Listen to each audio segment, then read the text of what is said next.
Buenos días, nuevo día en Medellín. Ya hace un par de días que estamos en la ciudad. En el video anterior salimos a recorrer el centro histórico, que la verdad que nos encantó. Pero es una ciudad enorme, así que hay mucho para ver, para recorrer, para hacer. Y hoy vamos a seguir descubriendo Medellín, o Medallo, como le dicen los locales. Lo que vamos a hacer hoy es ir a recorrer la Comuna 13, que fue considerada por mucho tiempo el barrio más peligroso de la ciudad. De hecho, mismo Medellín fue considerada la ciudad más peligrosa del mundo, pero hoy en día eso no tiene nada que ver. De hecho, es una de las ciudades más turísticas de Colombia y este barrio es una muestra de eso, así que ya estamos casi listos para salir a caminar.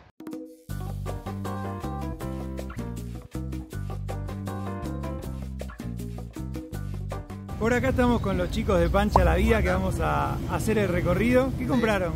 Unos buñuelos de queso para el desayuno. Exacto. Vamos a probar. Estamos bien. ¿Está bueno? Y acá tenemos a la Lucy, que también va a venir a conocer la Comuna 13.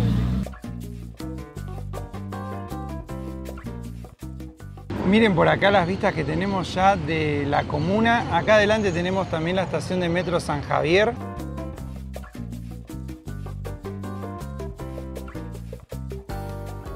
Somos los pioneros en este Grafitour, un recorrido histórico, estético, político, diverso, que nace desde el año 2010-2011. Listo. Yo quiero que se quiten esa etiqueta de que ustedes son turistas. Amores, ustedes hacen parte de Comuna 13 y la idea es que se sientan como en casa. ¿Listo? ¿Va para esa? Ok. San Javier era una vereda, ¿cierto? Una zona rural. A partir de los 40, el área metropolitana se empieza a dividir por 16 comunas y sabemos que Comuna 13 es considerada la cuarta comuna más grande de Medellín. Tenemos 190.000 habitantes y tenemos 22 barrios legales. Digo legales en tema de nomenclaturas, códigos postales, direcciones, ¿cierto? Servicios públicos, pero en total somos de 34 a 38 barrios dentro de este territorio. Vamos a tomar esa limusina, pues, vamos pasando acá. Altas, ojos se me golpean arriba. Ya estamos en el bus y ahora vamos a hacer un primer trayecto hasta las escaleras mecánicas acá. Estamos en el barrio Villa Laura, es conocido así en honor a la Santa Laura Montoya, una santa que llegó con sus misioneras, compraron hectáreas de tierra y luego a las familias que llegaban desplazadas empezaban a entregarles estas tierras. Pero también es conocido o apodado como el Plan del Che. Plan por esta calle plana. Y Che, porque cuando están las guerrillas en el territorio, enviaron bajo amenazas a 2 artistas para dibujar el rostro de Ernesto Che Guevara. Se realiza en la parte de allí. Tiempo después llegó la fuerza pública, tapó el rostro, pero fue tan famoso que el habitante lo apodó el Plan del Che. Digamos que es para quitar un poco imaginarios y decirnos que se puede revolucionar a través del arte, la educación y esta cultura hip hop, ¿sí? Y no la guerra y las armas. Se me olvidaba decirles, pues, que acá vamos a tonificar piernas, glúteos, cardio, súper, ¿sí o qué? Es el día de gimnasio. Total, vamos pues, vamos por acá. Famoso.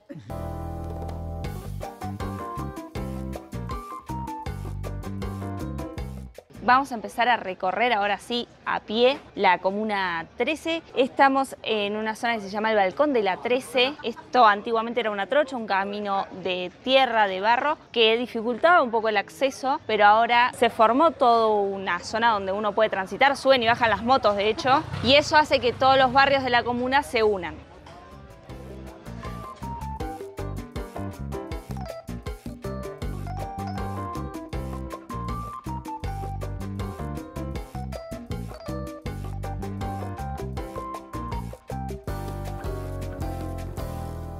Sabemos pues que ha asistido las guerrillas, es una extrema izquierda, revolucionarios, como se denominaron autodefensas campesinas. Mediante a ellos están pues también esos paramilitares, una extrema derecha, conservadores, con el objetivo de acabar como con esa revolución, ¿cierto? Todo ello es muy mezclado también a la política. Digamos que estos dos grupos armados ilegales se han visto muy enfocados en las zonas rurales, zonas costeras pacíficas, también para el tema de las exportaciones ilegales. Las guerrillas muchas veces argumentaban que las familias ganaderas o adineradas eran las que financiaban a los paramilitares. Y sí, muchas de estas familias tenían nexos con esos grupos armados ilegales, los políticos, ¿cierto? Así que ellos llegaban incinerando casas, asesinando y desplazando a nuestras familias de sus tierras, sus hogares. Tomaban las hectáreas de tierra para cultivar drogas ilícitas como la cocaína, ¿ok? Las familias fueron llegando a las ciudades en búsqueda de una mejor vida. Yo hablo de Comuna 13, yo represento mucho este territorio porque pues son nuestras raíces, nuestros legados también, nuestras historias, y sabemos que cuando nuestras familias llegan a estos sectores no hay una total tranquilidad, hay mucha negligencia. Eso hace entonces que a mitad de los años 70 ingrese más población desplazada. Acá hay población indígena, campesina, afrocolombiana, descendiente, LGBTIQ+, pero sabemos, amores, que con ellas fueron llegando personas un poco inconscientes, que a falta de oportunidades, educación, empiezan a tomar vías fáciles. Digamos que estos jóvenes adultos también fueron tomando estas zonas, empezaron como a sembrar ese terror también a las comunidades que ya estaban acá instaladas. Nuestras familias, a pesar del temor, no denunciaban, no manifestaban, porque el resultado ya lo sabemos, ¿cierto? Empiezan a expandirse por todas estas zonas. A mitad de los años 80 ingresan las guerrillas, y un punto a favor para este grupo armado ilegal era tomar las zonas altas de las ciudades, ¿cierto? Comuna 13, acá toman estas zonas, nombrándolas de trincheras. Con binoculares era un punto fácil para ellos de tener un control. Sabía quién entraba, quién salía. Y yo aquí abro un paréntesis, porque, amores, a mí me duele mucho que fuera de Colombia se diga que Comuna 13 es la cuna de Pablo Escobar. Es mentira. Y sabemos que para 1983 él creó el Cártel de Medellín, grupos de sicarios que en sus ideologías comentaban que eran contradictorias a las guerrillas, los paramilitares tenían sus vínculos. Y sabemos que muchos de los sicarios sí tomaron estas zonas, porque las nombraban de marginadas y vulnerables para realizar reclutamientos masivos. Como Comuna 13, zona occidental, contamos con rutas que nos llevan hacia el Pacífico, el Atlántico, Bajo Cauca y Canal de Panamá. Entonces eran puntos de acceso para carteles, grupos armados ilegales, posicionarse y tener un control para entrar cargamentos, droga ilícita, armas, etcétera, ¿cierto? Cierro el paréntesis. Sabemos pues que entre los 80, 90, 2000, esa tasa de reclutamientos, homicidios, narcotráfico, secuestros era exuberante, y el gobierno sin soluciones.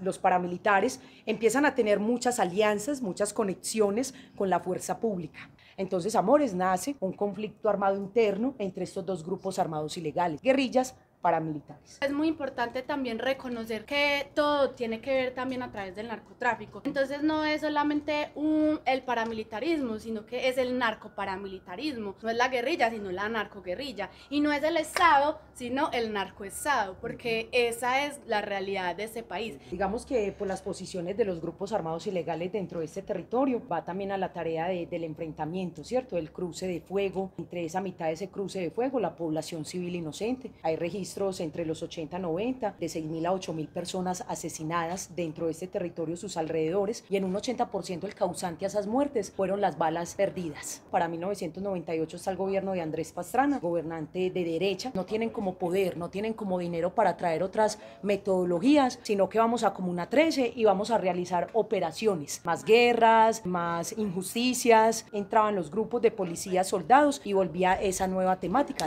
esa siguiente temática, el cruce de fuego, de dispararse con sus armas ametralladoras, AK-47, fusiles. Para el año 2001 al 2002 se realizan 21 operaciones militares y paramilitares. Una que nos causó mucho dolor fue la Operación Mariscal, realizada el 21 de mayo del año 2002. Algo que impactó mucho la comunidad fue el asesinato de 3 menores de edad. Este hecho lo vio una mujer, y a pesar de su temor, esta mujer sale de su casa y con ella la acompaña un trapo blanco. Fue un símbolo, un gesto de paz que hace que todos en colectivo salgan con sus trapos, toallas, sábanas de color blanco, y esa acción tuvo el fin a la Operación Mariscal, que duró 12 horas de disparo. Pero no todo termina. El 7 de agosto del año 2002 queda como presidente Álvaro Uribe Vélez. Da la orden para que se realice la última operación, y esta es una de las más grandes en Colombia, y es nombrada la Operación Orión. A las 3 de la mañana, 800 paramilitares aliados con 1.500 hombres de la fuerza pública, pero con ellos los acompañan tanques de guerra. Solo 2 de esos tanques sellan la vía que va hacia el mar y esta carrera 92, donde era imposible que medios de comunicación, derechos humanos entraran a ayudar al habitante, donde era imposible que las familias inocentes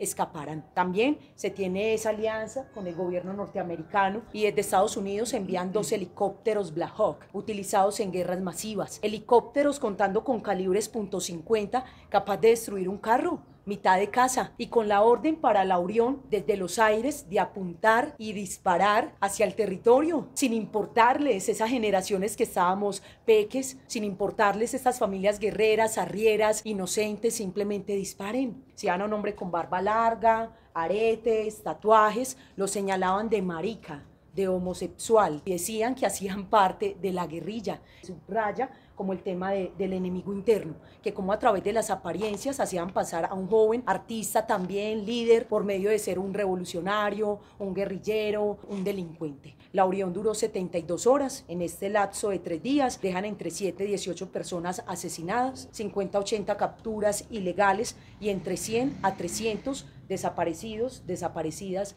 desaparecidas. El objetivo de estas operaciones era desanclar a las guerrillas del territorio, sin importarles nada más. Con la Orión dieron con el objetivo, las guerrillas salen, desalojan el territorio, pero amores, miren la ilógica de este gobierno, porque saca un grupo armado ilegal, para luego en honores, con fiestas, con medallas, entregarles el territorio a los paramilitares. A otro grupo ilegal. Hablamos de la guerra, pero entonces, ¿qué pasa con los cuerpos que quedan después de la guerra? Hacia ese lado del territorio hay un sitio donde depositaban escombros, pero también residuos óseos de personas. Invisibilizan eso para borrar esa memoria y eso que hay ahí. Llega el gobierno de Juan Manuel Santos y él empieza a hacer un proceso de paz, entre comillas. Los procesos de paz, lo primero que se hace es escuchar a las partes y hacer diálogo, ¿cierto?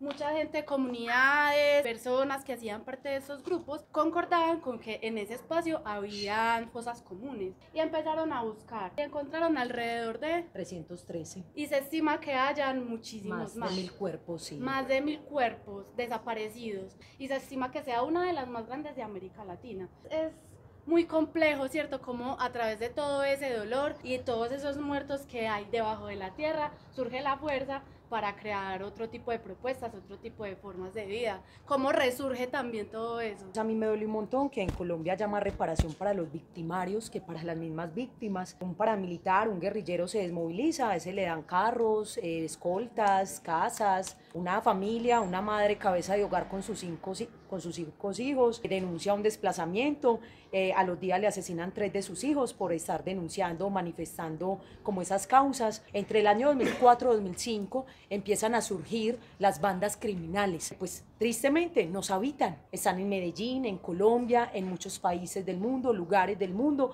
extorsionan, roban, reclutan, microtráfico, pero en este corazón, en estas esencias, no nos importa. Aquí no cabe darle poder a la guerra. Aquí hemos de mencionar esta transformación, artistas como el Colacho, como el Chelo, Juanito, que a pesar de ese conflicto y guerra nos dejaron herramientas, como aprender a escribir una canción de rap para desatar dolores, para desatar heridas también, para hacerlas evolucionar, como también aprender a hacer un mural, un graffiti, y a ellos, a ellas, a ellos les asesinan, les desplazan por no querer ser parte de esa guerra, pero donde estén lo lograron y lo logramos porque seguimos siendo la resistencia y las voces de los que no habitan físicamente. Es su legado, es nuestro legado, seguir transformándonos y transformando vidas, que no queremos que estas nuevas generaciones les pase lo que a muchos nos tocó vivir. Y yo quiero que ustedes se lleven algo, amores. Sabemos que Comuna 3 era un lugar inaccesible, un lugar tan violento para nosotros como habitantes,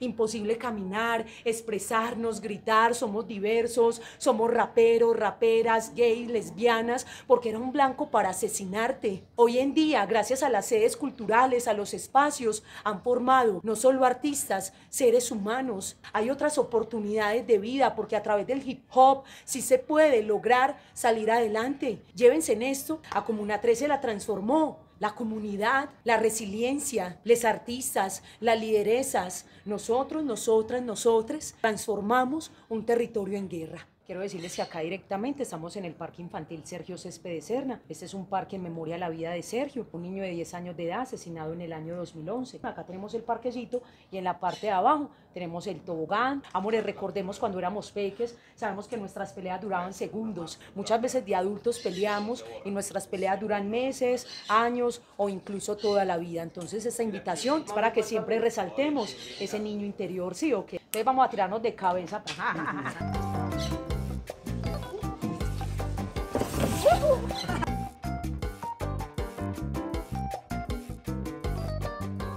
Qué rico que estén acá. Como les decía, soy Lu, este lugar se llama Somos. La intención de este espacio es no solamente enfocarse en la Comuna 13, sino también mostrar diferentes procesos creativos de diferentes comunidades, principalmente de otros territorios de Colombia.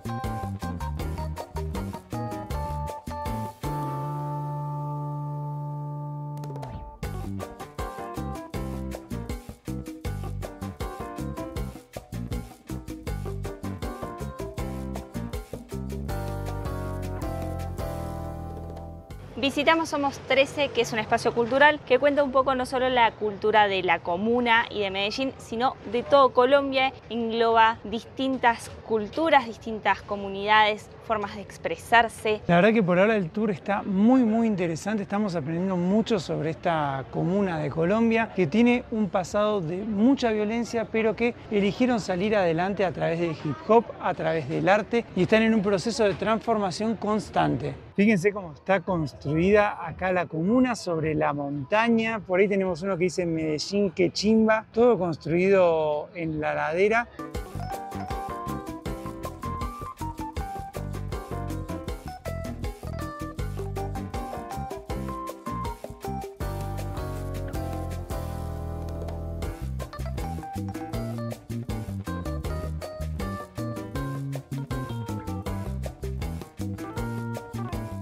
Hay que tener mucho cuidado de caminar por estas calles porque son realmente angostas y pasan muchas motos y motos con el carro atrás que pasan justo, realmente es casi el ancho de los vehículos.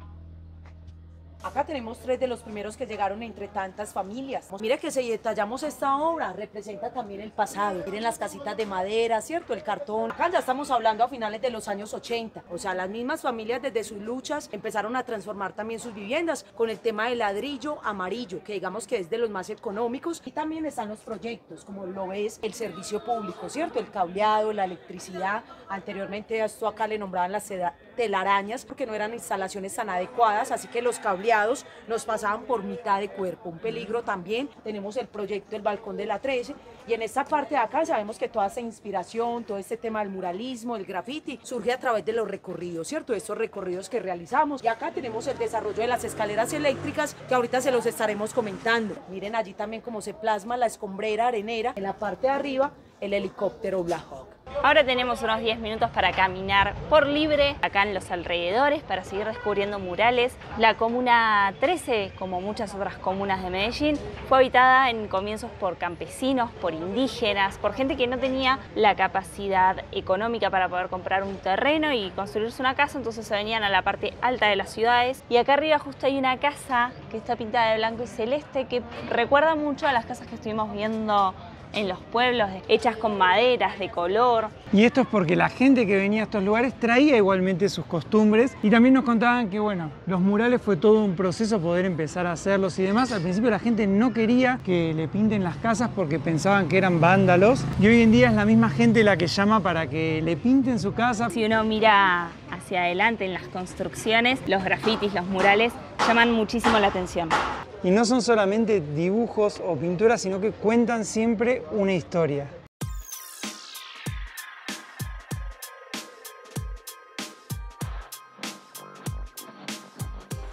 Fíjense lo que son las construcciones ahí atrás. Todas estas vías que estamos caminando por acá son relativamente nuevas. Antes esto no era así, pero bueno, hoy en día es mucho más fácil y está mucho más conectado el barrio para que pueda venir el turismo y para mismo facilitar la vida de las personas que viven acá.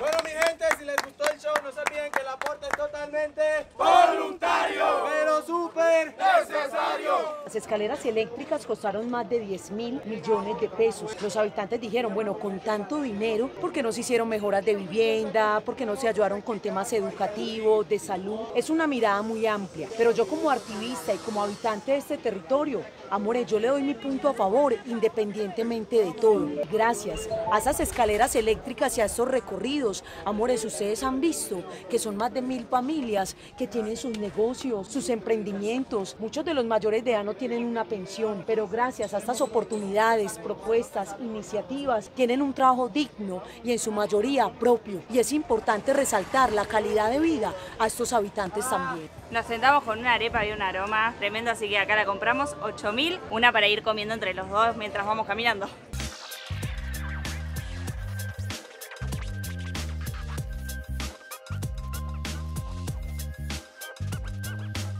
Estamos bajando por unas escaleras mecánicas que se inauguraron para el 2012. Simplifican mucho la movilidad acá en la comuna. Salís de una escalera y ya te conecta con la siguiente.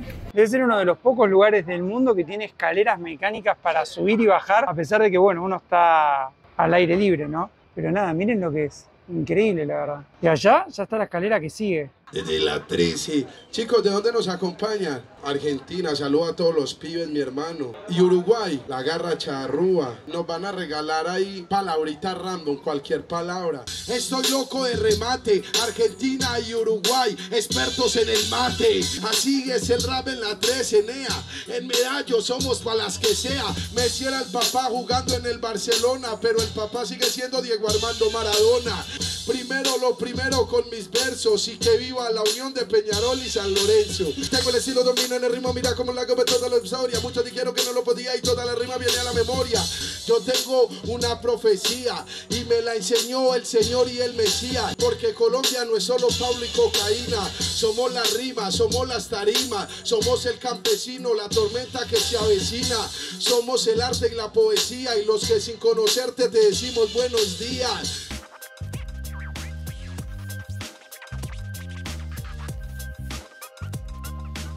Son paletas de fruta 100% natural. La número 1 es la de mango. Ha pasado por concursos gastronómicos nombrados Sabores y Saberes de la Alcaldía de Medellín, donde han ganado. ¿Y quién dijo yo? Que la casa invita a ver pueblo. Tiene sal abajo, es muy raro cómo queda la mezcla del mango. Yo me pedí maracu mango con la sal, pero le realza los sabores, está muy rico. Es muy refrescante además.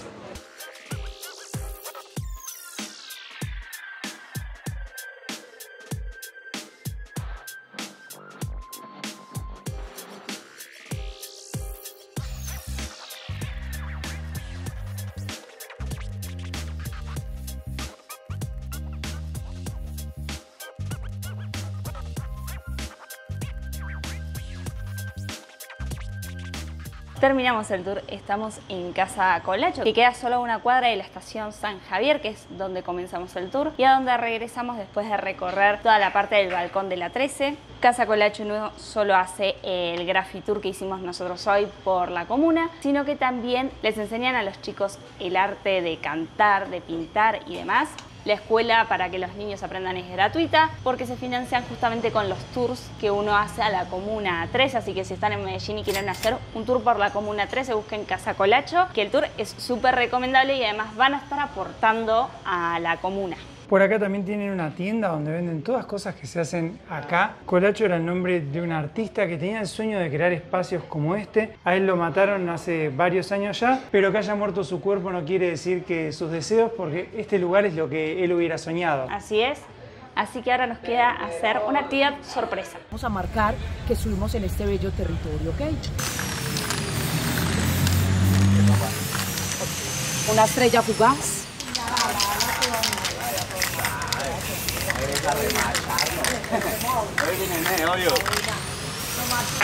Para ser el primero. Listo, vamos, Argentina. Es como la bandera argentina. Ponele claro. Ahí está. El día de hoy se vuelven grafiteras, grafiteros, o lo más importante, amores, es que se vuelven embajadoras, embajadores de este hermoso territorio. Ya pueden ir donde sus familiares, amigos, a decirles que aquí no abunda la guerra, aquí abunda el arte, el amor, la resiliencia. Decirles también que Casa Colacho es su casa, para lo que necesiten. Acá estamos siempre esperándoles. Muchas gracias por venir a este Graffitour Casa Colacho, muchas gracias por marcar el territorio y muchas gracias, familia, por hacer parte de la transformación. Un aplauso para ustedes. Hace un ratito volvimos ya del recorrido que hicimos por la Comuna 13. La verdad, a mí me impactó. Es una historia fuerte, es una historia dura. Es una historia más que nada de resiliencia, de mucha gente que ha salido adelante y ha transformado y continúa haciéndolo aún con la comuna. Así que la verdad que es muy interesante, me parece súper recomendable y las historias siempre contadas por la gente del lugar son mucho más ricas. Y ahora nos preparamos el matecito, son casi las 5 de la tarde y vamos a intentar ver un lindo atardecer. Queremos subir por el teleférico, que acá le dicen Metrocable, para ver si encontramos un mirador y ver la ciudad desde arriba, desde más arriba de lo que la vimos hoy.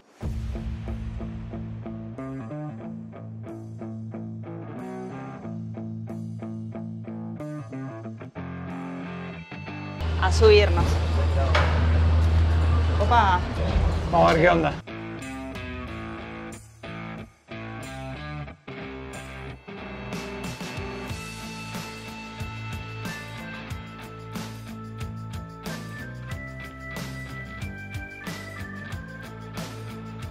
¿Cómo estuvo ese viaje, Belu? Estuvo bueno, no se movió demasiado el teleférico. Llegamos a la última estación, que es la estación Aurora, y desde acá ya se tienen vistas tremendas de todo Medellín.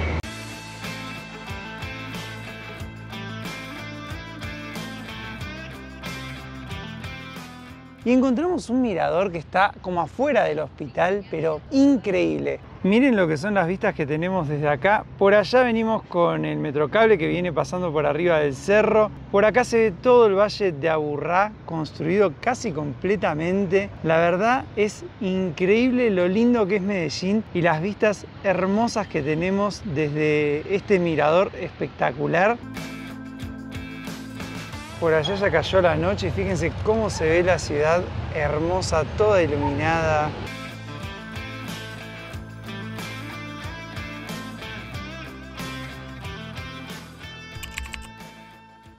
Seguimos en Medellín ya hace varios días. La idea es seguir recorriendo un par de lugares más que nos faltaron. Siendo las 2:30 de la tarde vamos a arrancar el día y hace un calor. Hoy es el día más caluroso de todos. Lo primero que vamos a hacer es ir hasta el pueblito Paisa. Está a unos 7 kilómetros de acá, así que bueno, vamos a arrancar para esos lados.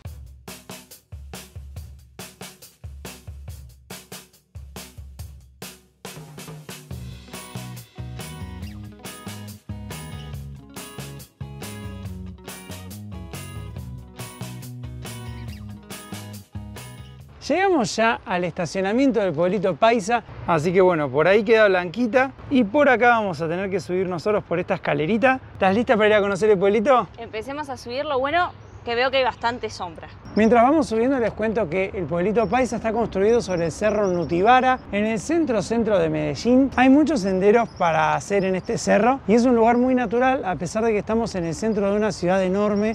Y si bien seguimos en la ciudad de Medellín, pareciera que nos hemos transportado a uno de los pueblitos que estuvimos visitando estos días. Y eso es porque el pueblito Paisa es una réplica de los pueblos paisa, de los pueblos antioqueños. Fíjense que tenemos ahí muchas casas coloridas, la iglesia, por acá una casita naranja. Qué belleza la arquitectura que tienen esos pueblos. Y acá hay muchos kiosquitos donde comprar bebidas, helados y demás. También tenemos tiendas de artesanías, restaurantes, dicen que acá se come bien. En esa callecita estábamos recién y por acá tenemos otra callecita igual. Venden cosas dulces, pero bueno, lo más lindo que tiene obviamente son las construcciones de estilo antioqueño.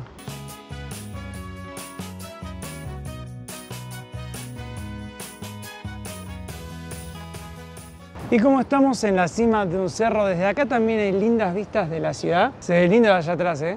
La verdad que sí, se ve todo chiquitito, los edificios muy chiquititos en las laderas de las montañas.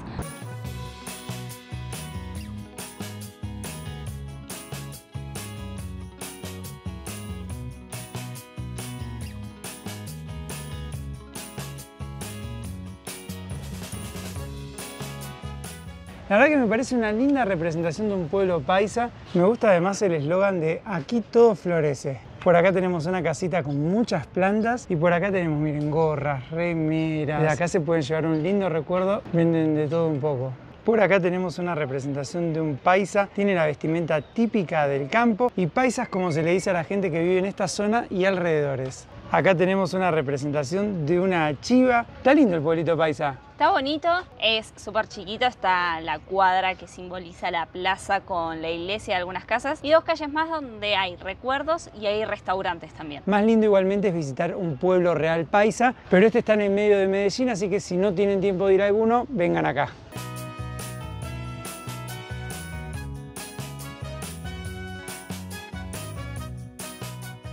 Antes de irnos les quería mostrar una tomita más de la ciudad de Medellín. Fíjense ahí atrás cómo se ve construida en el Valle de Aburrá. Nosotros vamos a volver a Blanquita y nos vamos a ir a conocer otra de las zonas más icónicas de Medellín, que es El Poblado.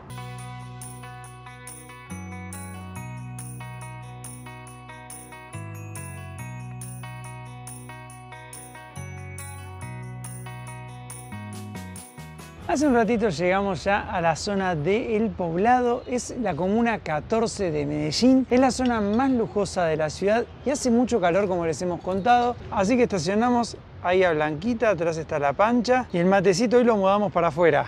Hoy se toma afuera, a la sombra se está lindo. Estamos acá sentaditos frente a Blanquita, tomando unos mates para después salir a conocer el poblado. Y en esta zona hay muchísimas opciones de alojamiento. Es una gran zona si vienen a Medellín y tienen que hospedarse en algún lado. Pero lo que más se hace acá es salir de noche porque la zona es realmente hermosa, es una zona de fiesta. Así que bueno, en un ratito vamos a ir a mostrarles un poquito más.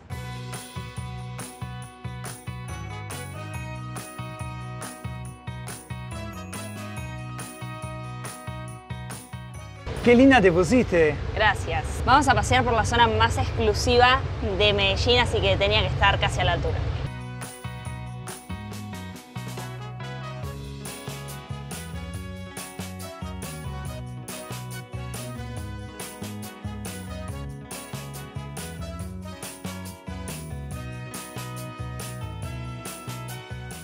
Por acá tenemos cualquier cantidad de restaurantes hermosos, con miradores para ver el atardecer y la ciudad desde arriba, muchos murales por todos lados. Está hermoso por ahora este barrio. La verdad que es una zona muy bonita y se nota porque es de las más turísticas de Medellín, está llenísima de alojamientos también.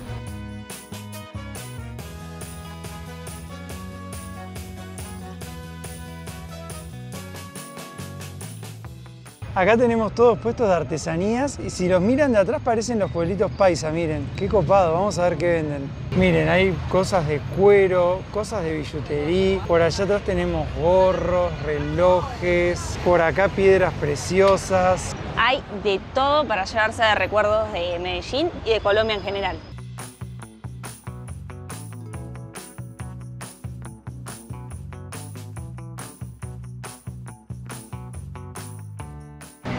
Está prendida la luz verde de que podés cruzar caminando en el piso, además del semáforo.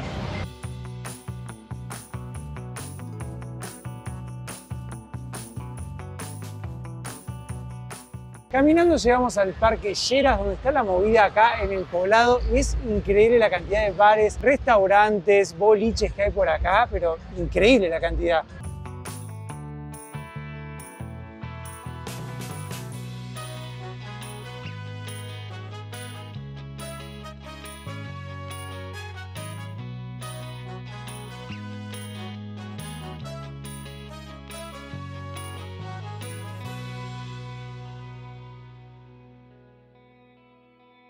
Esta callecita que agarramos ahora, la verdad que no sé bien cuál es el nombre, pero me hace acordar mucho a Palermo, Buenos Aires. Como les habíamos contado, esta zona es muy exclusiva y nada, la verdad que es hermosa. Ahora, qué contraste con respecto a la Comuna 13, cómo en 2 días podés visitar 2 realidades tan diferentes de una misma ciudad.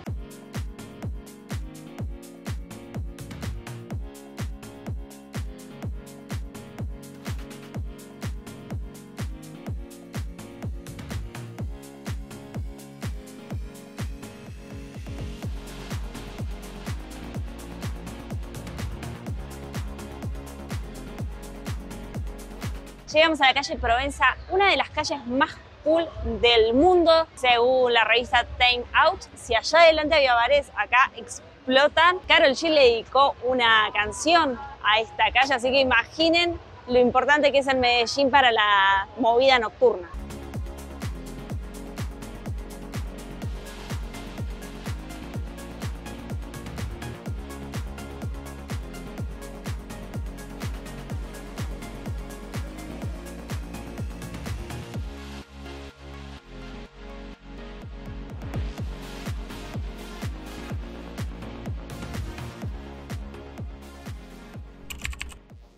Hoy arrancamos la mañana en la zona de El Poblado, comuna 14. La verdad que la noche fue súper movida en el centro, muchos bares, muchos boliches, mucha gente, sobre todo mucho turista. Nosotros encontramos un barcito que vendía cervezas, bebidas, snacks, justo a una cuadra de donde está Blanquita, así que vinimos a tomar unas cervecitas ahí con los chicos de La Pancha. La verdad que Medellín en general nos gustó muchísimo. Fue una ciudad muy cómoda para recorrer con el metrocable, caminando. Si bien nos habían advertido el tema de la seguridad, es como cualquier otra ciudad del mundo, no notamos nada raro. Nosotros desde Medellín nos vamos a ir hacia el lado de Guatapé, de la Piedra del Peñol. Ahora ya vamos a terminar de acomodar todo en Blanquita para arrancar. Pero este video lo vamos a cerrar acá. Esperamos que les haya gustado nuestro paso por Medallo. Nosotros vamos a seguir descubriendo Colombia y si nos quieren acompañar en Blanquita, recuerden suscribirse al canal que es gratis.